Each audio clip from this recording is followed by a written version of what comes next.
Embun pagi masih menggantung di ujung dedaunan, memantulkan cahaya matahari yang perlahan menyelinap dari celah-celah pohon bambu.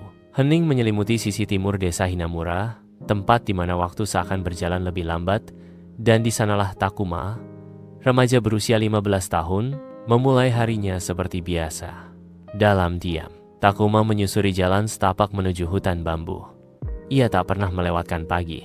Bagi Takuma, pagi adalah satu-satunya waktu ketika dunia belum terlalu bising, saat suara ejekan belum memenuhi udara, dan saat dirinya bisa merasa seolah-olah dunia ini memang diciptakan untuk semua orang termasuk dirinya. Langkah-langkah kecil itu membawanya semakin dalam ke hutan. Sinar mentari menari pelan di antara batang-batang bambu hijau yang menjulang tinggi, menciptakan bayang-bayang yang bergerak lembut seperti roh-roh penjaga hutan. Takuma duduk di sebuah batu besar yang sudah ditumbuhi lumut.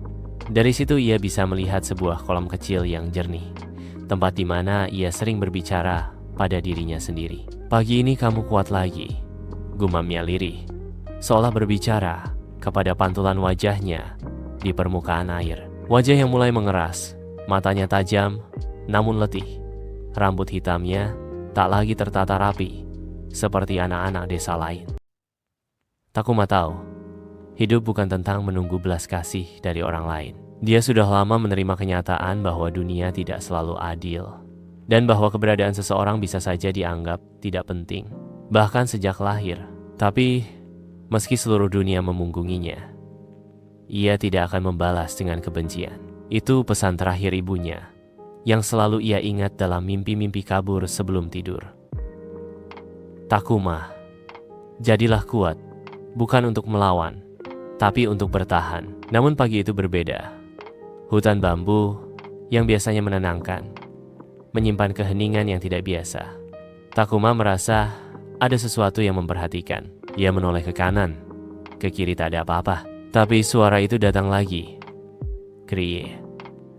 Sebuah suara pelan seperti gesekan batang bambu, namun terlalu berat dan dalam untuk hanya sekadar angin. Ia berdiri, merapatkan keranjangnya. Langkahnya mundur perlahan.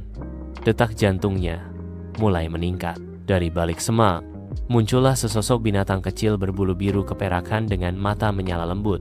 Takuma membeku. Makhluk itu bukan hewan biasa. Ukurannya hanya sebesar kelinci, tapi auranya terasa asing, seperti bagian dari dunia lain. Ia tidak berlari, tidak juga menyerang. Hanya menatap Takuma, seolah ingin mengucapkan sesuatu tanpa suara. Lalu makhluk itu melompat ringan, berbalik, dan berjalan pelan ke arah hutan yang lebih dalam daerah, yang bahkan orang dewasa desa Hinamura pun enggan menjamahnya. Takuma menelan ludah. Ada sesuatu dalam dirinya yang bergolak, rasa takut, rasa penasaran, dan sesuatu yang lain, panggilan. Ia menoleh sejenak ke arah desa, ke arah kehidupan yang selalu menolaknya, lalu kembali menatap jejak makhluk kecil itu yang hampir hilang dalam rimbunnya dedaunan. Apakah ini? Bisiknya. Awal dari sesuatu yang lebih besar? Takuma menarik napas panjang, lalu melangkah mengikuti makhluk itu. Hutan menyambutnya bukan lagi sebagai pendatang, tapi sebagai bagian dari takdir yang telah lama ditulis. Dan di kejauhan, dari kedalaman hutan yang belum pernah dijelajahi manusia desa, terdengarlah suara hening, bukan suara dalam arti kata, melainkan panggilan yang hanya bisa didengar oleh hati yang pernah terluka, namun tak pernah menyerah. Takuma berjalan masuk ke dunia yang tak dikenalnya, tidak sadar bahwa langkah itu akan mengubah segalanya. Desa Hinamura, dunia luar, bahkan Takuma sendiri, semuanya akan mulai berubah sejak detik itu.